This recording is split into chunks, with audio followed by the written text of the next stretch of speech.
Hello les amis, je suis dans un cadre super sympa pour vous parler des émotions. Alors les émotions, c'est vrai qu'à une époque, moi je me sentais hyper émotive, ce que mes proches considéraient plutôt comme une forme d'instabilité, même au-delà de mes proches, aux yeux des collègues, aux yeux des patrons, aux yeux des gens en général, l'hyper-émotivité, l'hypersensibilité, c'est considéré comme une instabilité et donc voilà, vous n'êtes pas quelqu'un de mûr, voilà, c'est beaucoup critiqué. Et aujourd'hui, j'ai compris qu'au contraire, l'hypersensibilité, c'était un atout et que quand on arrivait à identifier ses émotions et à les piloter, ça pouvait être une force incroyable, autant pour soi que pour interagir et vivre avec les autres. Et, et aujourd'hui, je considère que finalement, les émotions, ce qu'on peut aussi à plus grande échelle appeler le quotient émotionnel, par opposition au quotient intellectuel, c'est quelque chose qui est insuffisamment évoqué et développé, je trouve, dans la vie de tous les jours et surtout et aussi en entreprise. Et encore que ça commence à venir, et c'est ce qu'on appelle notamment le savoir-être par opposition au savoir-faire. C'est-à-dire qu'il n'y a pas que l'intelligence, la culture qui compte dans l'esprit. Il y a aussi la dimension émotionnelle, c'est-à-dire la capacité que l'on a à reconnaître les émotions chez quelqu'un, chez les autres, à reconnaître les sentiments qu'il ressent et la situation qu'il peut vivre, à valider ça et à venir en retour lui apporter du soutien. Donc c'est ce qu'on appelle le quotient émotionnel, la capacité à mettre de l'affect dans ses relations. Et moi personnellement, je me suis rendu compte que j'ai besoin de ça pour être heureuse. J'ai besoin que dans ma relation, il y ait une dimension affective, affectueuse. C'est pour ça qu'en voyageant, je me suis rendu compte qu'il y avait des gens avec qui ça passait très très bien, des cultures avec lesquelles ça passait très très bien, et d'autres pas. Et en fait, c'est en partant voyager que j'ai appris aussi à aimer la personne que je suis avec toute cette hypersensibilité, qu'avant c'était plus difficile. Et pourquoi ? Parce que j'étais dans un environnement où il n'y avait pas tout ça autour de moi, et donc j'avais du mal à me reconnaître dans ma propre identité. Donc le quotient émotionnel est pour moi quelque chose de très important, et peut-être même plus important que l'intelligence au sens culture et apprentissage.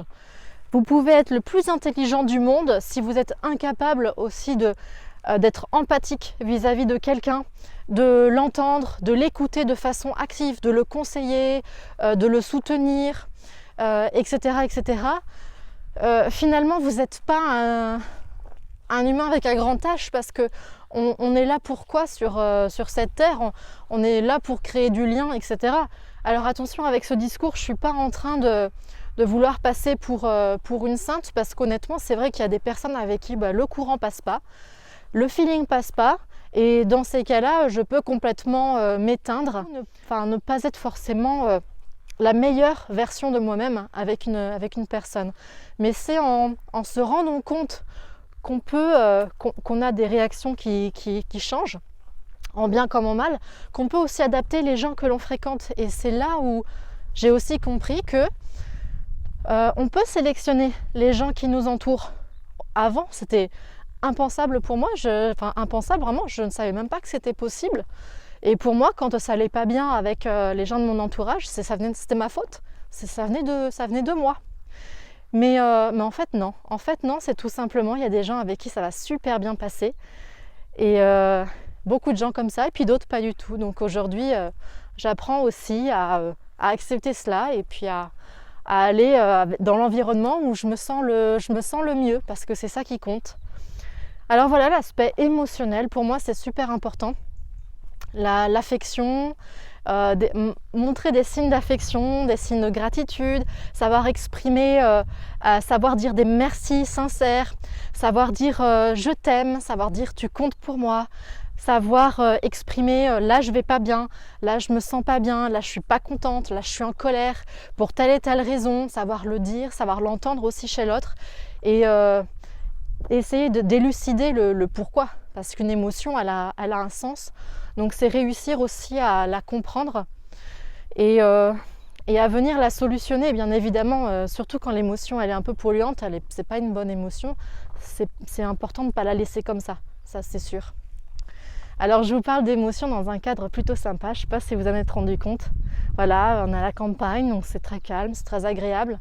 Et là, à cette époque de l'année, ce petit chemin de halage que j'affectionne, je le trouve agréable parce que voilà, l'herbe est verte. J'aime beaucoup ces couleurs, avec ce cours d'eau là qui est à côté. Et comme vous voyez, les arbres ne sont pas encore feuillus, l'eau elle n'a pas été souillée et elle est quasi transparente, enfin surtout sur le rivage. Et je trouve ça très très agréable. Très très agréable. C'est franchement sympa et tout calme. Alors voilà, est-ce que vous êtes une personne sensible, une personne émotive? Est-ce que vous pensez avoir un quotient émotionnel développé? Est-ce que vous avez envie de le développer? Et est-ce que c'est quelque chose que vous voyez en entreprise ou pas? Pour moi, c'est quelque chose qui doit avoir sa place, doit être au cœur du système de l'entreprise, du système social, parce que si une société à la base, et ça c'est ce qu'on apprend en cours de gestion dans les écoles, l'entreprise c'est une société dans le sens un groupe de personnes qui interagissent ensemble, et si on est incapable là quand on est ensemble, quand on est de ne pas se reconnaître avec nos émotions, notre vie, ce que l'on ressent, etc., et les malaises possibles. Je parle surtout des malaises parce que ça veut dire qu'il y a des nœuds à résoudre.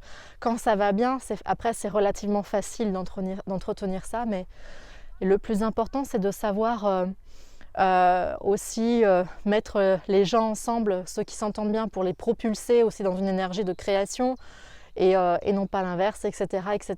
Est-ce que c'est quelque chose qui vous parle et auquel vous êtes sensible? N'hésitez pas à partager votre commentaire. En tout cas, pour moi, c'est clairement une mission et quelque chose qui me tient énormément à cœur, un sujet auquel je suis dans lequel je suis particulièrement engagée. Voilà, je vais vous laisser et retourner à mes rêveries printanières. Je vous dis à très bientôt, ciao ciao!